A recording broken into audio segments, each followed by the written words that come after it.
Start करते हैं। आज से शुरू होगा आपका क्लास 12th का मैथ्स। क्लास 12th मैथ्स में सबसे पहले हम लोग फर्स्ट 4 चैप्टर्स पे ध्यान देंगे।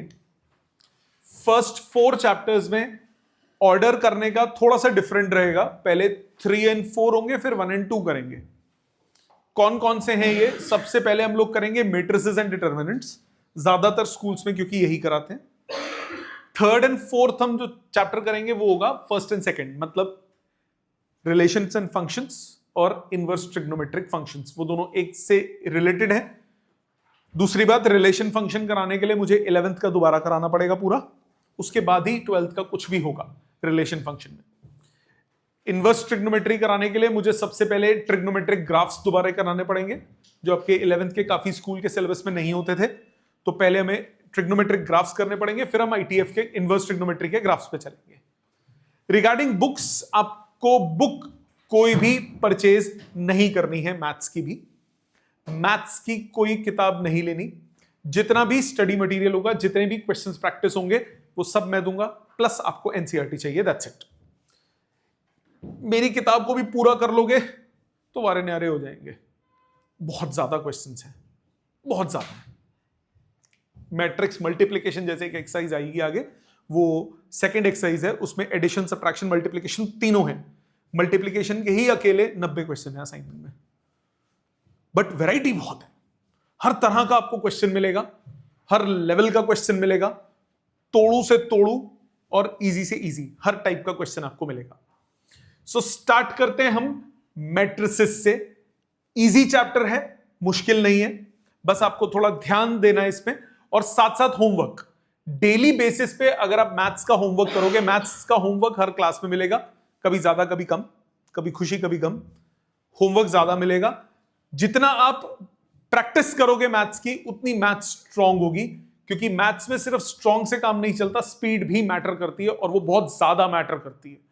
तो स्पीड बनाने के लिए आपको जितना ज्यादा आप क्वेश्चंस करोगे अपने हाथ से, उतना ज्यादा। और एक जो गलती आप क्लास 11th में करते थे, कृपा करके वो मत करना कि अगर कोई क्वेश्चन नहीं आता तो सीधा Google search. Please do not do that. जितने नहीं आते मैं सॉल्व करूंगा। अगर मैंने 50 क्वेश्चन दिए एक्सरसाइज के, आपके 50 के 50 डाउट्स हैं, मैं 50 के 50 बोर्ड पे सॉल्व करूंगा। But please do not Google. जितना आप इंटरनेट पे सर्च करोगे, उससे नुकसान क्या होगा? एक वो आदत बन जाएगी, आपको सोचने का टाइम नहीं मिलेगा। आप हल्का सा फंसते हो, सीधा गूगल पे सर्च मार लिया। नहीं, please do not do that. Practice करो जितनी ज्यादा कर सकते हो। जितने डाउट आए डजंट मैटर यार। 25 क्वेश्चन की एक्सरसाइज में 25 डाउट हैं, कोई फर्क नहीं पड़ता, बट ट्राई आपके हाथ के चाहिए मेरे को। सो मैथ्स की प्रैक्टिस से काम बनेगा, इंटरनेट से काम नहीं बनेगा। सो 1 साल के लिए अपना इंस्टा, व्हाट्सएप तो खैर यूज करो, वो जरूरत है, मैसेजिंग है। इंस्टा और बाकी अगर कोई सोशल मीडिया है आपका, स्नैपचैट, स्नूपचैट, जो इसमें भी आप होते हो, प्लीज उसको 1 साल के लिए छोड़ दो। पढ़ाई पे ध्यान दो, जिंदगी बन जाएगी। अगले साल बहुत सारे एंट्रेंस एग्जाम्स देने हैं, तो हर एग्जाम की वैल्यू है, हर चीज की, छोटे छोटे पॉइंट्स की वैल्यू है। तो कृपा करके ये जो टाइम बचेगा ना आपका, मैं बताऊं क्या होता है, दिन के आप अगर कम से कम भी यूज करते हो सोशल मीडिया, आधा घंटा तो करते ही हो। And I am being very conservative about it. आधा घंटा तो आप में से कोई नहीं यूज करता होगा, उससे बहुत ज्यादा यूज करते होगे। सो अगर उस आधा घंटा 1 घंटे को आप एडिशनल पढ़ाई पे लगाओगे, वो आपका जिंदगी में हेल्प करेगा।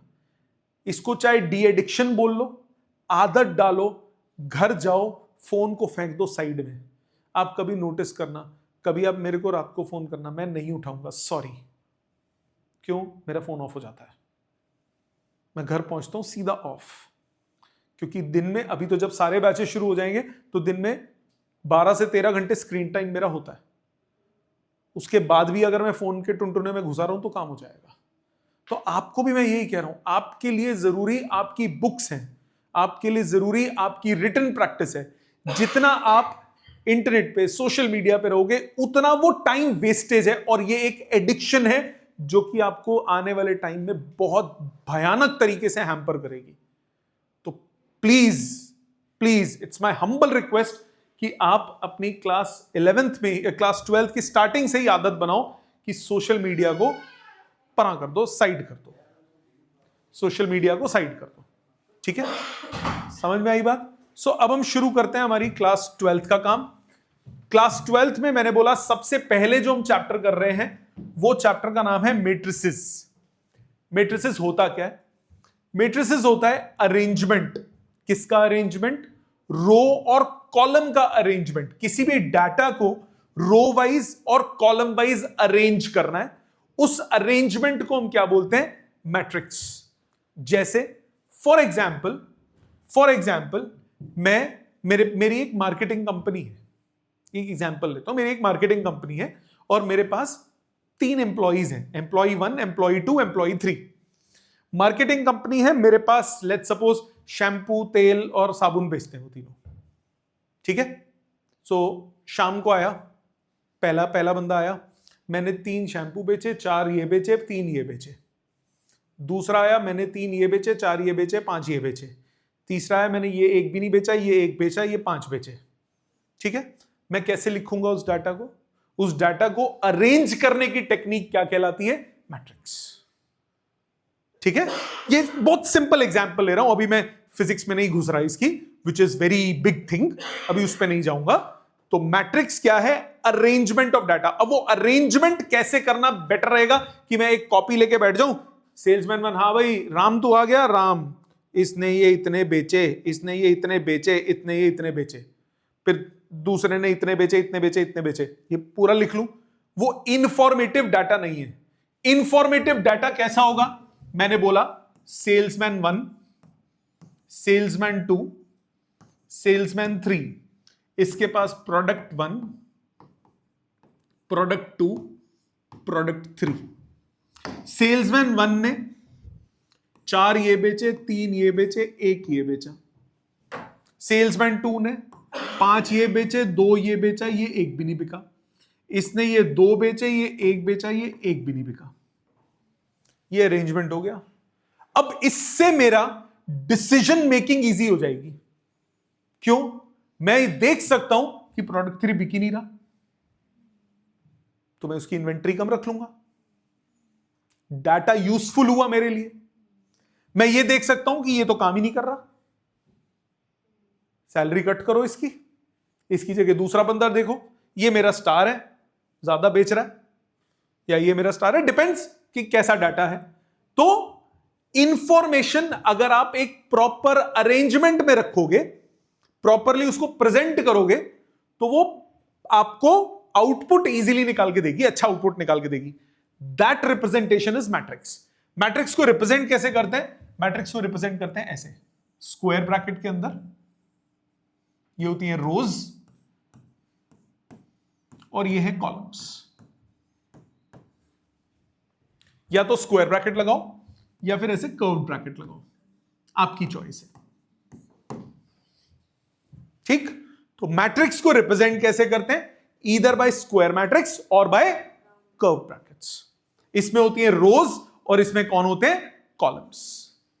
सबसे पहली चीज जो हम इसमें डिफाइन करते हैं, प्लीज रजिस्टर खोल लीजिए, भी काम आने वाला है। सबसे पहली चीज जो हम इसमें डिफाइन करते हैं वो होता है order of a matrix. Order of a matrix क्या होता है?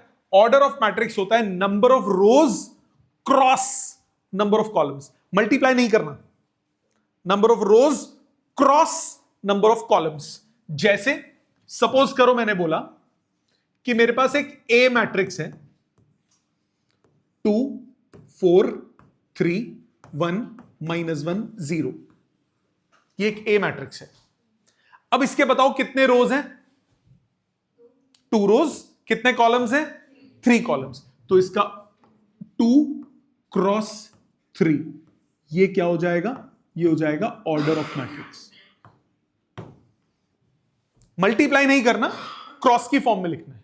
इसी तरह से सपोज मैंने लिखा बी मैट्रिक्स 1 3 0 2 1 4 3 1 -1। कितने रोज हैं? 3। कितने कॉलम्स हैं? 3। मैं इसको क्या लिखूंगा? 3 क्रॉस 3। ये क्या हो गया? ऑर्डर। ऑर्डर से मैं नंबर ऑफ एलिमेंट्स निकाल सकता हूं। नंबर ऑफ एलिमेंट्स कितने होंगे? नंबर ऑफ एलिमेंट्स, ये जो है ये इंडिविजुअल टर्म्स, ये जो इंडिविजुअल टर्म्स हैं इनको बोलते हैं elements. Individual terms are referred to as elements. तो नंबर ऑफ एलिमेंट्स क्या होगा? नंबर ऑफ एलिमेंट्स होगा number of rows multiplied by number of columns. तो जैसे इसमें 2 क्रॉस 3 है तो कितने हो गए? 6। 3 क्रॉस 3 है, इसमें कितने हो गए? 9। तो ये नंबर ऑफ एलिमेंट्स हो गए। यहां तक क्लियर? अब जैसे कुछ एग्जांपल्स अभी लिखने वाले नहीं है, लिखने वाले आगे आएंगे। मैंने बोला if a matrix has 12 elements then what are the possible orders of a matrix? 12 elements total है, मतलब मल्टीप्लाई करके क्या आना चाहिए? 12। मल्टीप्लाई करके 12 किस किस का आ सकता है? सारे पॉसिबिलिटीज 1 से शुरू हो जाओ। 1 इंटू 12, 2 इंटू 6, एक एक करके, कोई मिस नहीं होना चाहिए। 1 से शुरू हो जाओ। 1 इंटू 12, फिर 2 इंटू 6, फिर 3 इंटू 4, फिर 4 इंटू 3, फिर 6 इंटू 2, फिर 12 इंटू 1।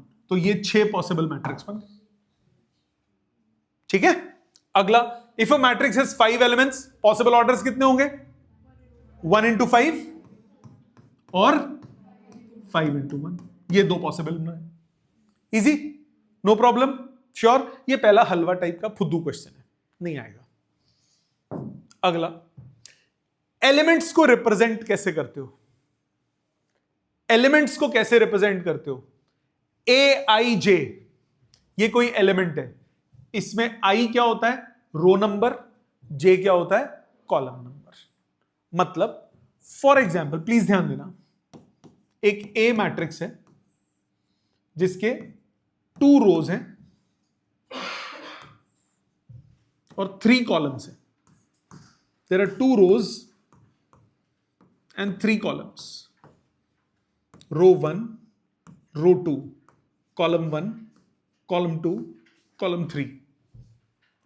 यहां जो एलिमेंट लिखूंगा यहां पे ये हो जाएगा A11, first row first column. ये यहां जो एलिमेंट होगा ये होगा A12, first row second column. यहां जो एलिमेंट होगा ये होगा A13, first row third column. यहां जो एलिमेंट होगा ये होगा A21, second row first column. ये जो एलिमेंट होगा A22, ये होगा A23। राइट? मतलब अगर मैं लिख रहा हूं A32 तो इसका मतलब element of third row and second column. ठीक? इसी तरह से एक और एग्जाम्पल, सपोज मैंने बोला एक मैट्रिक्स बनाया 3 क्रॉस 3, तो इसके कितने रोज होंगे? 3 रोज। कितने कॉलम्स होंगे? 3 कॉलम्स। राइट? पहला एलिमेंट कौन सा होगा? A11, फिर A12, A13, A21, 22, 23, 31, 32, 33। Right? No problem, कोई दिक्कत तो नहीं बेटा इस बात में? इजी है यहां तक? अब आ जाते हैं इस पे बेस्ड क्वेश्चंस। तो 2 चीजें अभी हमने पढ़ी, इन 2 पे बेस्ड क्वेश्चंस। पहला कौन सा पढ़ा कि ऑर्डर क्या होता है, दूसरा हमने पढ़ा कि एलिमेंट्स को कैसे रिप्रेजेंट करते हैं। अब आ जाते हैं इसके टाइप ऑफ क्वेश्चंस पे। सबसे पहला टाइप ऑफ क्वेश्चन है जो आप परम्यूटेशन एंड कॉम्बिनेशन में यूज करते हो, फंडामेंटल काउंटिंग। एक काम को करने के m वेज हैं, दूसरे को करने के n वेज हैं, तो दोनों को करने के कितने वेज होते हैं? m इंटू n, बस इतना और कुछ नहीं। How many 2x3 matrices are possible if each element is either 1 और 2? हर एलिमेंट या तो 1 हो या 2 हो। सबसे पहले number of elements in this matrix वो हो जाएगा 6। यस और नो? इस मैट्रिक्स में कितने एलिमेंट्स होंगे? 6 एलिमेंट्स होंगे। यह बात तो क्लियर? 2x3 है, 2 इंटू 3 आजकल कितना होता है? 6 होता है, तो 6 एलिमेंट्स होंगे। अच्छा, ईच एलिमेंट इज ईदर 1 और 2, या तो 1 हो या 2 हो। मतलब फर्स्ट एलिमेंट में क्या पॉसिबिलिटी हुई? 2 पॉसिबिलिटीज। सेकेंड एलिमेंट में कितने पॉसिबिलिटीज हुई? 2 पॉसिबिलिटी। थर्ड में कितनी पॉसिबिलिटी हुई? 2 पॉसिबिलिटी। फोर्थ में कितनी पॉसिबिलिटी हुई? 2 पॉसिबिलिटी। 5 में कितनी पॉसिबिलिटी हुई? 2 पॉसिबिलिटी। 6 में कितनी पॉसिबिलिटी हुई? 2 पॉसिबिलिटी। तो 2 into 2 into 2 into 2 into 2 into 2, answer कितना आया? 2 टू पावर 6, दैट इज 64। खत्म। इजी लगा? तो बस इतना ही फंडामेंटल काउंटिंग, और कुछ नहीं। तो आप क्या बोलोगे? आप बोलोगे each element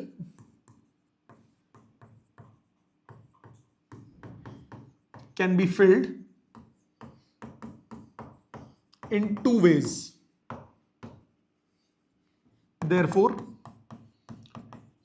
total number of possibilities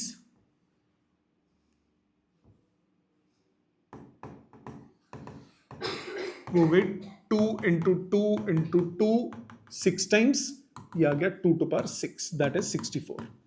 तो 64 टोटल मैट्रिसेस बनेंगी। क्या ये बात क्लियर है? समझ में आया? करोगे कुछ क्वेश्चंस? ओरल करते हैं। पहला बताओ, रफ में सॉल्व करके मेरे को बताओ। How many 2x2 matrices are possible if each element is either 1, 2 और 3? सबसे पहले 4 एलिमेंट्स होंगे। Every element can be filled in how many ways? 3 ways. तो 3 इंटू 3 इंटू 3 इंटू 3, आंसर कितना आया? 3 टू पावर 4। आप क्या बोलोगे? टोटल नंबर ऑफ एलिमेंट्स वो हो गए 4। Each element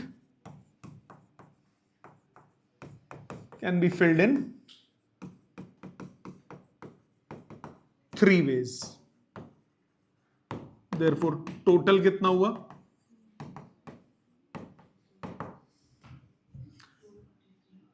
81। ठीक है, समझ में आ गई बात? इस पे आओ, ये बताओ how many 2x2 matrices can be made? कितने एलिमेंट्स हो गए? 4 elements. Such that each element is a single digit natural number. Single digit natural numbers कितने होते हैं? 9। 1 2 3 4 5 6 7 8 9 natural numbers with no digits repeated, मतलब रिपीटेशन इज नॉट अलाउड, सब separate होना चाहिए। तो सबसे पहले वाले को फिल करने के 9 वेज, सेकंड को फिल करने के 8 वेज, थर्ड को फिल करने के 7, फोर्थ को फिल करने के 6। समझ में आ गया? सो आप क्या बोलोगे? टोटल नंबर ऑफ एलिमेंट्स ये हो गए 4। First element can be filled in 9 ways. Second element can be filled in 8 ways and so on. So total ways कितने हो गए? 9 into 8 into 7 into 6 हो जाएगा। लॉजिकली क्लियर है? ये पहला टाइप का क्वेश्चन है इसका। दूसरे टाइप का वो क्वेश्चन, वो एक मैं कर रहा हूं, 2-3 तुम करना। आपको बोला construct 2x2 matrix having each element aij equal to i plus j का होल स्क्वायर। ऐसा जब भी क्वेश्चन आएगा, सबसे पहले आप एक खांचा बना लो कि 2x2 मैट्रिक्स आपको चाहिए। 2x2 मैट्रिक्स चाहिए तो कितने रोज और कितने कॉलम्स होंगे? 2 रोज 2 कॉलम्स। ठीक है, तो पहले उसको बना लेते हैं। ए मैट्रिक्स बना लिया, 2 रोज 2 कॉलम्स। 2 रोज का मतलब ये क्या हुआ? A11, A12 21 A22, यही चार हो गए। ठीक, अब एक एक करके इनकी वैल्यू लिखो। A11 आपको कंडीशन क्या दी है? ए आई जे आपको किसके बराबर दिया है? आई प्लस जे का होल स्क्वायर। तो A11 कितना हुआ? 1 प्लस 1 का होल स्क्वायर। आई की जगह क्या है? 1, जे की जगह क्या है? 1, तो कितना हुआ? 1 प्लस 1 का होल स्क्वायर। ये कितना आ गया? 4। A12 कितना होगा? आई की जगह क्या है? 1, जे की जगह क्या है? 2, तो 1 प्लस 2 का होल स्क्वायर, मतलब कितना हुआ? 9। A21 2 प्लस 1 का होल स्क्वायर मतलब 9। A22 मतलब 2 प्लस 2 का whole square, that is 16। So matrix A क्या बन गया? 4 9 9 16। समझ में आई बात? इजी है। करोगे एक दो क्वेश्चन? ये करो, ये दो क्वेश्चन करो अपने हाथ से। 2-3 मिनट है तुम्हारे पास, चेक कीजिए। फर्स्ट 3x3 मैट्रिक्स, तो कितने एलिमेंट्स हुए? 9। सो पहला एलिमेंट कौन सा होगा? A11। A11 क्या हो गया? Mod of 1 minus 3, that is 2।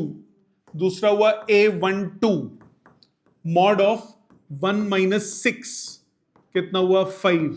फिर A13, mod of 1 minus 9, that is 8। यहां तक कोई टेंशन? फर्स्ट रो खत्म। सेकेंड रो पे आओ। A21 मॉड ऑफ 2 माइनस 3, कितना हुआ? 1। A22 मॉड ऑफ 2 माइनस 6, कितना हुआ? -4 का mod 4। A23 mod of 2 minus 6, कितना हुआ? 4। No problem. फिर आ जाओ A31।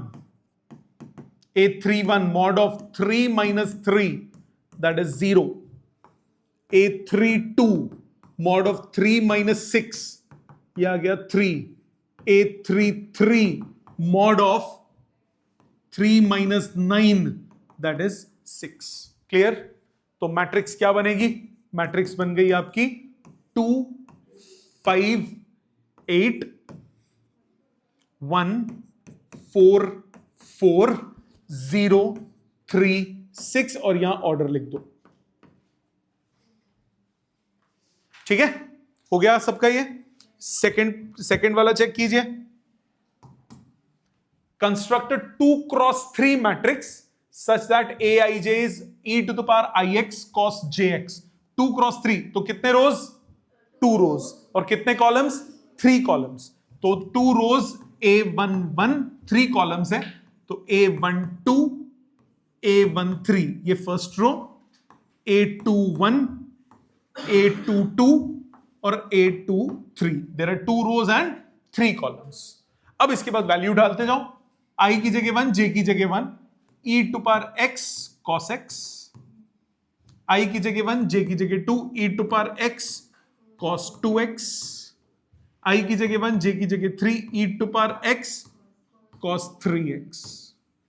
इधर आ जाओ, e to power 2 cos x, e to power 2 cos 2x,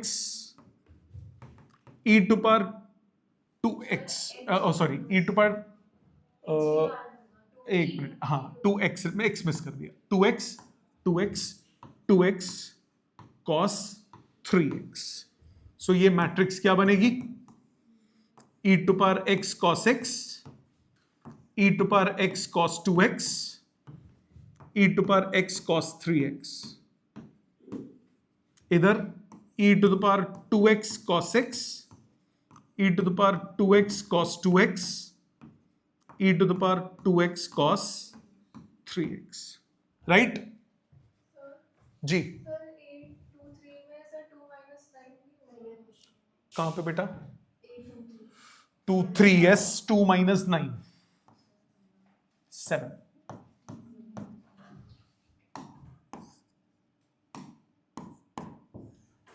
ठीक है, समझ में आ गया? इजी लगा एकदम?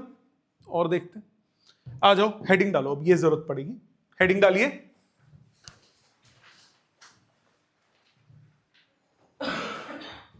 Types of matrices.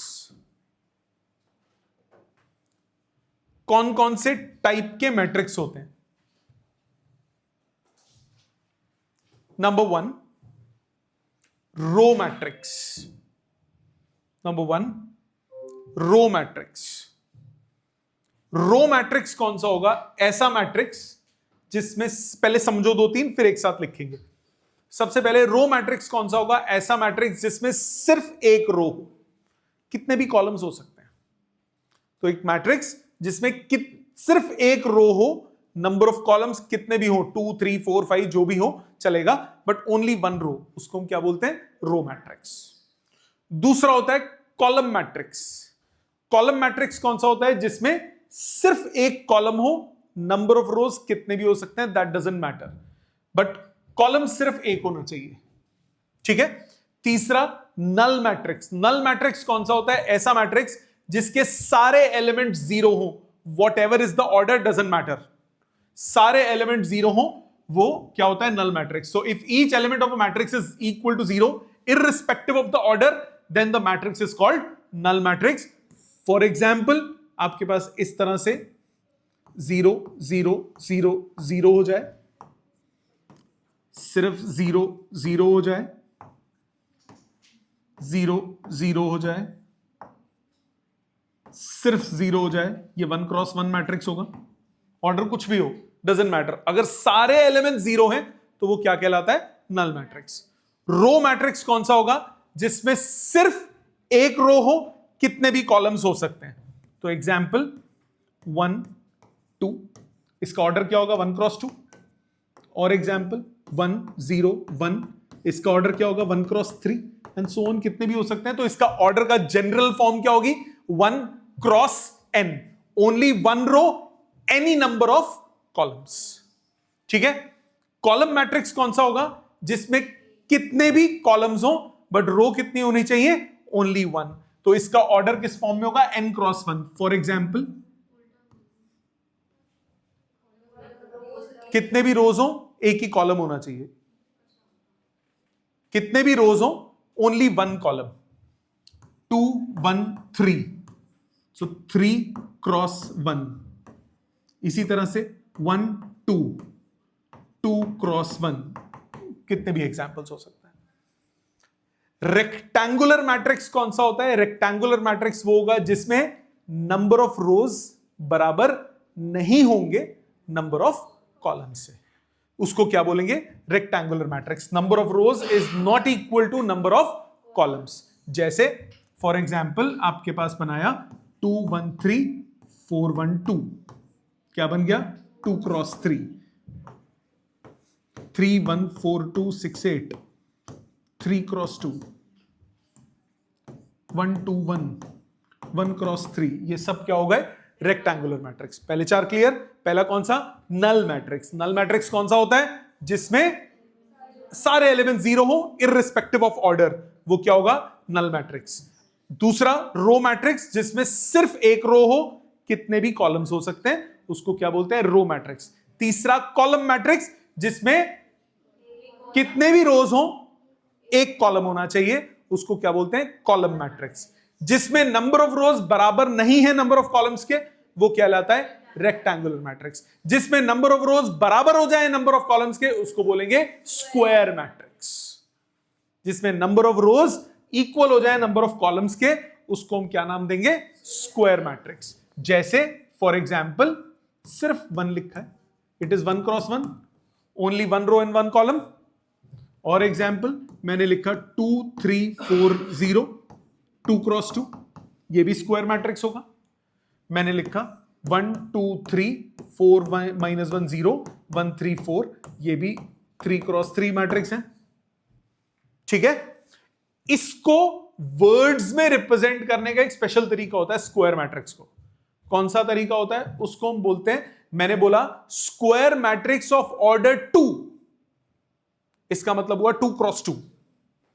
मैंने बोला स्क्वायर मैट्रिक्स ऑफ ऑर्डर 1, मतलब 1 क्रॉस 1।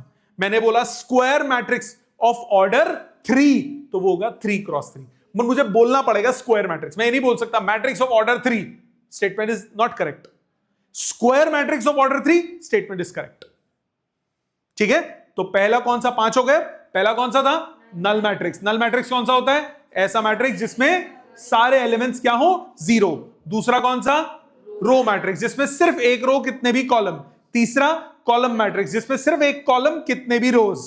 चौथा रेक्टेंगुलर मैट्रिक्स जिसमें नंबर ऑफ रोज बराबर नहीं होते नंबर ऑफ कॉलम्स के। पांचवा स्क्वायर मैट्रिक्स जिसमें नंबर ऑफ रोज बराबर हो नंबर ऑफ कॉलम्स के। No worries. स्क्वायर मैट्रिक्स को रिप्रेजेंट करने का बोलने का क्या तरीका, मैंने बोला स्क्वायर मैट्रिक्स ऑफ ऑर्डर 1 मतलब 1 cross 1, square matrix of order 2 मतलब 2 cross 2, square matrix of order 3 मतलब 3 क्रॉस 3 एंड सो ऑन। ठीक, स्क्वायर मैट्रिक्स से ही एक निकलता है डायगोनल मैट्रिक्स। उसको समझने से पहले डायगोनल एलिमेंट्स, डायगोनल एलिमेंट्स सिर्फ सिर्फ सिर्फ और सिर्फ स्क्वायर मैट्रिक्स में होते हैं, रेक्टेंगुलर में नहीं होते। डायगोनल एलिमेंट्स कौन से होते हैं, वो एलिमेंट्स जिनमें रो नंबर और कॉलम नंबर सेम हो। दोबारा, वो एलिमेंट्स जिनमें रो नंबर और कॉलम नंबर सेम हो उनको हम बोलते हैं डायगोनल एलिमेंट्स। जैसे फॉर एग्जांपल मैंने बोला ए मैट्रिक्स बोला A11 A12 A21 A22, तो ये जो एलिमेंट्स होंगे ये दोनों क्या कॉन्स्टिट्यूट करेंगे, diagonal elements. Row number column number same है दोनों के। इसी तरह से सपोज मैंने बोला बी मैट्रिक्स है A11 A12 या B लिख दो कोई फर्क नहीं पड़ता, B11 B12 B13 B21 B22 B23 B31 B32 B33, तो ये तीनों एलिमेंट्स, ये तीनों ये कहलाएंगे, ये जितने भी मैंने सर्कल किए ये सारे के सारे कहलाते हैं डायगोनल एलिमेंट्स।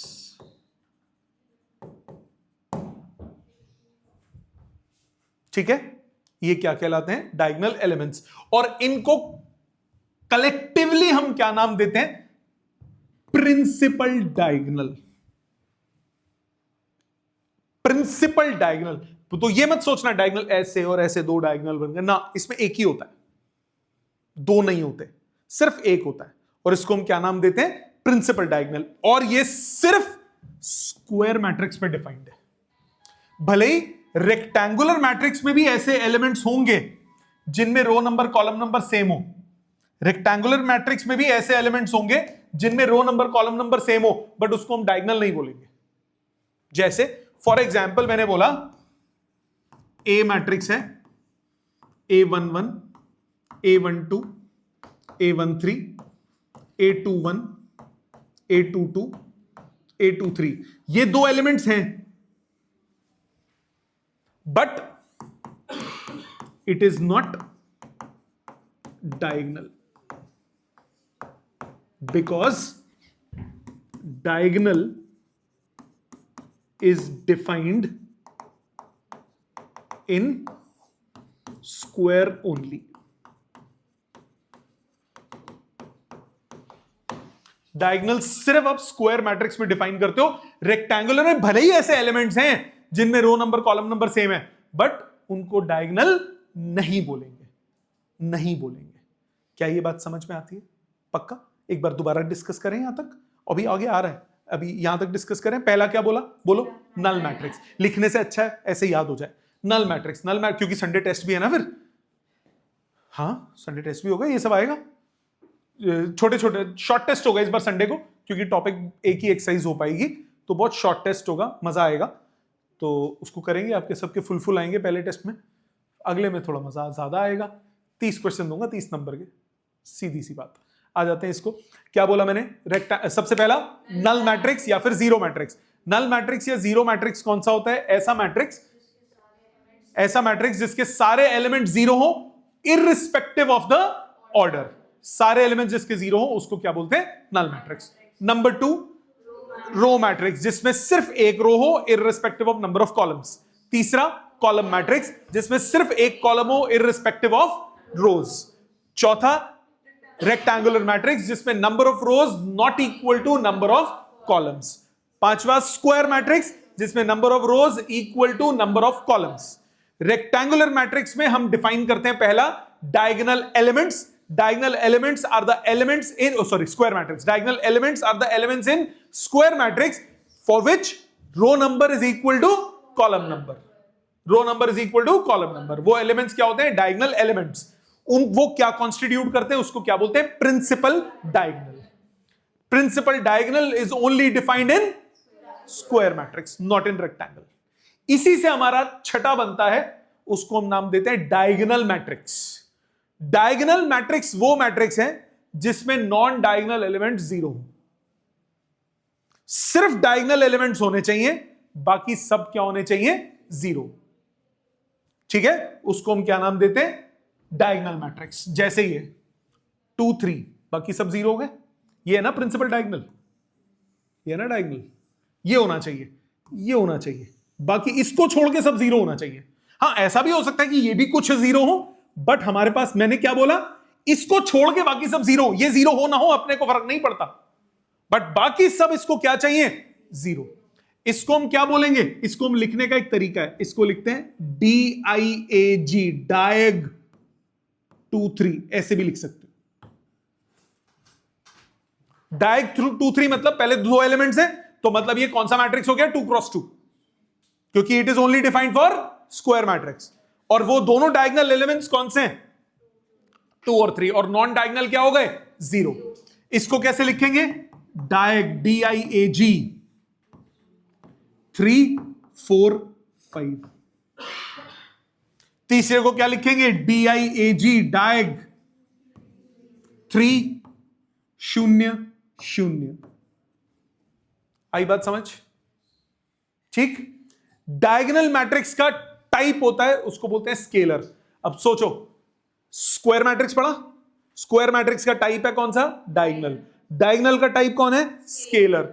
स्केलर मैट्रिक्स वो होता है जिसके पहली बात तो ये डायगोनल मैट्रिक्स होगा जिसके सारे डायगोनल एलिमेंट्स क्या होंगे? Equal. All diagonal elements equal, जैसे 2 2 3 3 3 5 5, बाकी सब तो 0 ही चाहिए ना। तो ये कौन सा होता है? Scalar matrix. इसको हम कैसे लिखेंगे? DIAG डायग 2 2। इसको लिखेंगे DIAG डायग 3 3 3। ये हो जाएगा DIAG 5 5। ठीक है, इजी। अच्छा, इसका भी एक टाइप होता है, सबसे इंपॉर्टेंट वो है आज का, उसको बोलते हैं आइडेंटिटी मैट्रिक्स। आइडेंटिटी मैट्रिक्स कौन सा होता है? स्केलर मैट्रिक्स जिसके सारे डायगोनल एलिमेंट्स 1 हो, सिर्फ 1 और कुछ नहीं।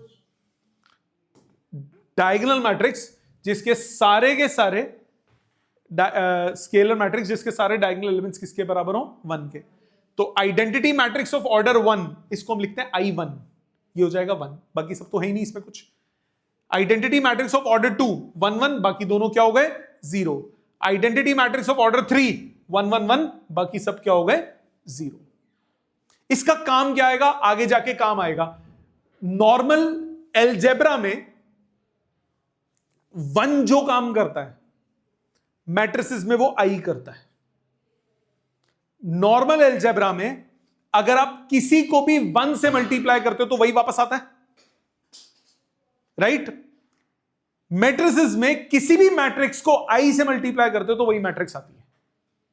आगे पढ़ेंगे, मल्टीप्लिकेशन आगे पढ़ेंगे, अलग तरीका है इसको मल्टीप्लाई करने का। तो नॉर्मल अलजेब्रा में जो काम 1 करता है, मैट्रिसेस में वो काम कौन करता है? I, identity matrix. तो ए मैट्रिक्स इंटू आइडेंटिटी, वो क्या आएगा? A आएगा। या आइडेंटिटी मैट्रिक्स इंटू A, ये क्या आएगा? A आएगा। आगे पढ़ोगे डिटेल में, ठीक है? यहां तक बात सबको समझ में आती है? ऑनलाइन सबको यहां तक बात क्लियर है बेटा? चलो एक बार दोबारा यहां तक की दोबारा बात करते हैं। पहला कौन सा था? Null matrix. याद करा के भेजूंगा आज मैं। नल मैट्रिक्स, नल मैट्रिक्स कौन सा? सारे एलिमेंट जीरो। रो मैट्रिक्स सिर्फ एक रो जितने भी कॉलम। कॉलम मैट्रिक्स सिर्फ एक कॉलम कितने भी rows. Rectangular number of rows not equal to number of columns. Square number of rows equals to number of columns. Diagonal elements वो elements in a square matrix जिनका row number column number same हो। Non diagonal elements उनको छोड़ के बाकी सब। Diagonal elements क्या constitute करते हैं? Principal diagonal. ऐसा डायगोनल मैट्रिक्स जिसके ऐसा मैट्रिक्स जिसमें सिर्फ डायगोनल एलिमेंट्स प्रेजेंट हो, मतलब नॉन डायगोनल एलिमेंट्स जीरो हो, वो कौन सा है? Diagonal matrix. ऐसा डायगोनल मैट्रिक्स जिसके सारे डायगोनल एलिमेंट्स इक्वल हो, वो है स्केलर मैट्रिक्स। ऐसा स्केलर मैट्रिक्स जिसके सारे एलिमेंट्स वन हो, वो क्या कहलाता है? Identity matrix. Identity matrix of order 1 क्या होगा? 1 क्रॉस 1 का सिर्फ 1। Identity matrix of order 2 1 0 0 1। Identity matrix of order 3 1 0 0 0 1 0 0 0 1। ठीक है, इसी तरह 4 5 जितना भी जा सकते हो। ठीक, अब आ जाते हैं कुछ एडिशनल। एक कहलाता है upper triangular matrix, upper triangular, lower triangular. Again ये भी बात सिर्फ किस में है? स्केलर मैट्रिक्स में। ओ सॉरी, उसमें है स्क्वायर मैट्रिक्स में। स्क्वायर मैट्रिक्स में, क्योंकि जहां पे भी नाम यूज करूंगा मैं डायगोनल, वो सिर्फ और सिर्फ स्क्वायर में होगा, वो किसी और में नहीं होगा। तो अपर ट्राइंगुलर कौन सा होता है? जिसमें डायगोनल एलिमेंट्स के नीचे के सारे एलिमेंट जीरो हो।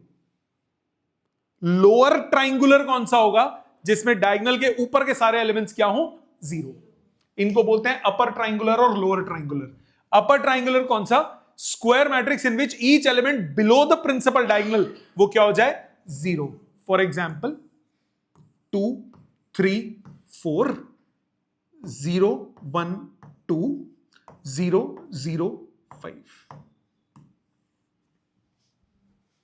अपर ट्राइंगुलर मतलब डायगोनल और उसके ऊपर एलिमेंट्स होंगे, नीचे एलिमेंट्स क्या हो जाएंगे? Zero. Each element equal to zero. इसी तरह से लोअर ट्राइंगुलर, लोअर ट्राइंगुलर क्या होगा? Square matrix in which each element above the diagonal element क्या हो जाए? जीरो। लोअर ट्राइंगुलर में होना चाहिए, ऊपर नहीं होना चाहिए। For example 2 0 0 3 4 0 4 5 0। 0 भी हो सकता है, 4 5 5 भी हो सकता है, कुछ भी हो सकता है। इसके ऊपर के ये 3 जीरो होने जरूरी है। ये जीरो होना हो डजंट मैटर, ये कुछ भी हो सकते हैं। ये 3 क्या चाहिए आपको? जीरो। ठीक है, अपर ट्राइंगुलर, लोअर ट्राइंगुलर। तो ये 10 टाइप के मैट्रिसेस हो गए। आसान लगा? पक्का? अब इसके क्वेश्चंस कैसे आते हैं? पहले तो इसमें डायरेक्ट आपके एमसीक्यू बेस्ड क्वेश्चन आ जाएंगे।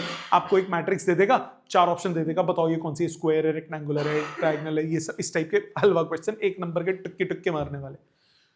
दूसरे टाइप के इसमें क्वेश्चंस कौन से आते हैं? जो मैंने पहले आपको कराए आईजे वाले, वो 2 मार्क्स में आ जाते हैं। ठीक है, और इसमें क्या बनता है? इसमें आता है, अब शुरू होता है मैट्रिक्स में अलजेब्रा कैसे आप यूज करते हो, मतलब इसमें अलग अलग गेम कैसे खेलते हो। सबसे पहली और सबसे आसान बात आज हम करेंगे, जिसका नाम है इक्वालिटी ऑफ 2 मैट्रिसेस। कोई भी 2 मैट्रिक्स बराबर कब होती हैं? नंबर 1, 2 एसेंशियल कंडीशंस हैं। सबसे पहली एसेंशियल कंडीशन कि उस मैट्रिक्स में दोनों मैट्रिक्स का ऑर्डर सेम होना चाहिए। अगर 2 मैट्रिसेस का ऑर्डर सेम है तो वो दोनों बराबर हो सकती हैं। अगर ऑर्डर सेम नहीं है तो पहला स्टेप फेल हो गया, बराबर है ही नहीं वो। ठीक, ऑर्डर सेम होना चाहिए, नंबर 1। दूसरा, कोरस्पॉन्डिंग एलिमेंट्स इक्वल होने चाहिए। पहली चीज, order must be same, there is no if no but, order must be essentially same होना चाहिए। दूसरा, कोरस्पॉन्डिंग एलिमेंट्स क्या होने चाहिए? इक्वल। तो ऑर्डर सेम होगा, corresponding elements must be equal. ठीक, जैसे फॉर एग्जाम्पल 2 1 3 4, मैंने बोला ये बराबर है 2 3 1 4, तो ये बराबर नहीं है। भले ही ऑर्डर सेम है बट कोरस्पॉन्डिंग एलिमेंट्स इक्वल नहीं है। 2 2 के बराबर है बट 1 और 3 बराबर नहीं है। ये 3 और ये 1 बराबर नहीं है, तो ये दोनों मैट्रिसेस इक्वल नहीं है। मैंने बोला ए बी सी डी बराबर है 1 2 3 4, तो एसेंशियली कंडीशनली कंफर्म्ड ए किसके बराबर होना चाहिए? 1 के, बी किसके बराबर होना चाहिए? 2 के, सी किसके बराबर होना चाहिए? 3 के, और डी किसके बराबर होना चाहिए? 4 के। ये चारों जरूरी कंडीशंस हैं, और ऑर्डर तो सेम चाहिए ही चाहिए। मतलब मैं ऐसा बिल्कुल नहीं कह सकता 1 2 बराबर है 2 1 के या 1 2 के, ये बराबर नहीं होंगे। क्यों? ऑर्डर सेम ही नहीं है। तो दोनों कंडीशंस क्या है? एसेंशियल कंडीशन है, और नहीं है, एंड है। Both conditions must be true for any two matrices to be equal. क्या यहां तक बात समझ में आती है? पक्का? श्योर? जैसे कुछ क्वेश्चन की फॉर्म में बात करते हैं। मैंने आपको बोला let's suppose find the value of x and y if x plus y 2 x minus y 3 is equal to 7 2 1 3। ठीक है? सपोज ये बोला, मैंने बोला x और y निकालो, तो सबसे पहले तो आप क्या देखोगे कि भैया ऑर्डर सेम होना चाहिए। ऑर्डर सेम है, दोनों 2 क्रॉस 2 है। फिर देखो कॉरस्पॉन्डिंग एलिमेंट्स, ये 2 2 के बराबर है, 3 3 के बराबर है। ये x प्लस वाई आपको किसके बराबर चाहिए होगा? 7 के। x प्लस वाई आ गया 7 के इक्वल। ये x माइनस वाई आपको किसके बराबर चाहिए? 1 के। x माइनस वाई आ गया 1 के बराबर। अब बचपन से सॉल्व कर रहे हो ना, दो इक्वेशन, दो वेरिएबल्स। x कितना आ जाएगा? 4, और y कितना आ जाएगा? 3। राइट? अब जरूरी नहीं है ऐसा क्वेश्चन है, अब इसी में इक्वेट करने के लिए क्वाड्रेटिक बन जाए, कुछ भी हो सकता है, एनीथिंग इज पॉसिबल। मैंने इक्वेट कर, ट्रिग्नोमेट्री वाला कोई क्वेश्चन आ जाए, जैसे फॉर एग्जांपल मैंने बोला find the value of theta if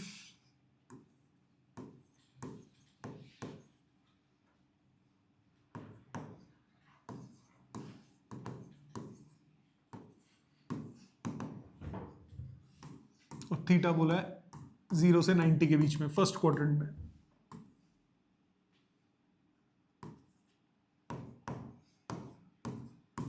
ये दिया हुआ है।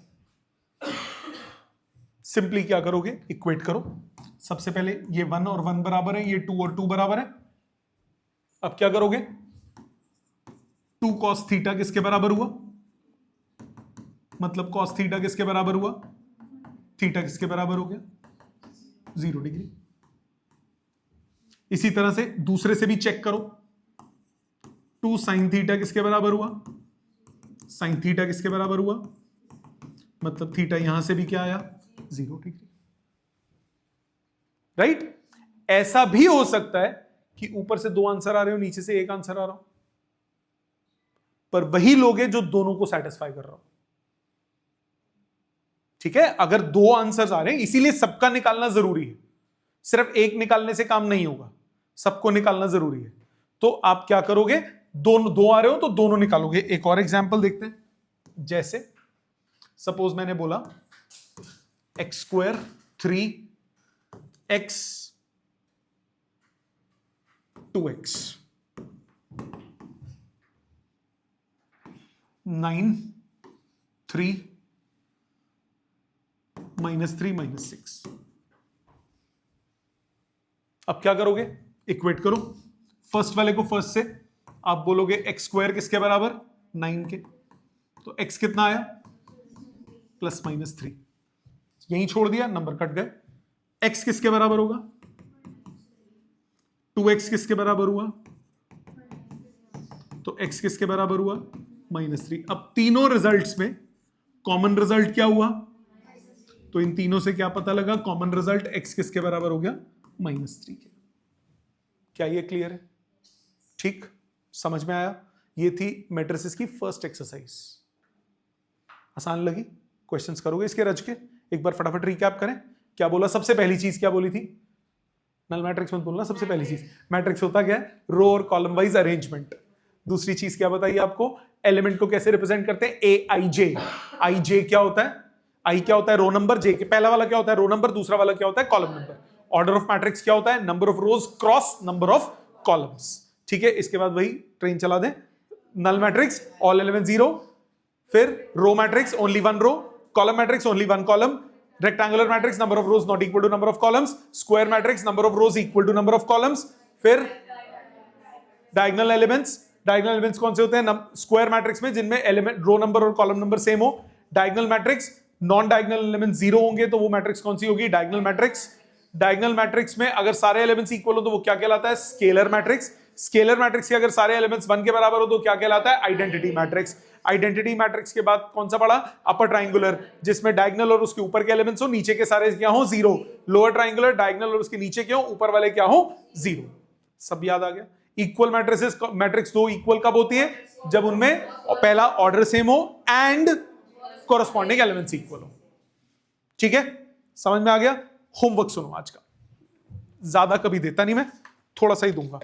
आपके पास असाइनमेंट बुकलेट होगी। जिसके पास बेटा, जो ऑनलाइन बच्चे हैं जिनके पास बुक नहीं है, आज मैं आपको ये शेयर कर दूंगा इसका जो आपका होमवर्क है, फिर बुक्स का करते हैं अरेंजमेंट आप लोगों का, जो ऑनलाइन वाले बच्चे हैं। सो असाइनमेंट में पेज नंबर 3 है, एक्सरसाइज 3.1। इसमें ज्यादा क्वेश्चन नहीं है, 40 है सिर्फ। हार्डली 1 घंटा भी नहीं लगेगा, बहुत शॉर्ट क्वेश्चंस हैं इसके। ठीक है, सो आज का छोटा सा होमवर्क है, असाइनमेंट से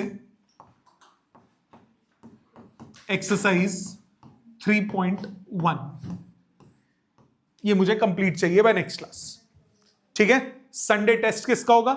इसी एक्सरसाइज का, क्योंकि परसों हम एक बार इस एक्सरसाइज को डिस्कस करेंगे फटाफट, और फिर इसका टेस्ट होगा संडे को। ठीक है, थैंक यू वेरी मच।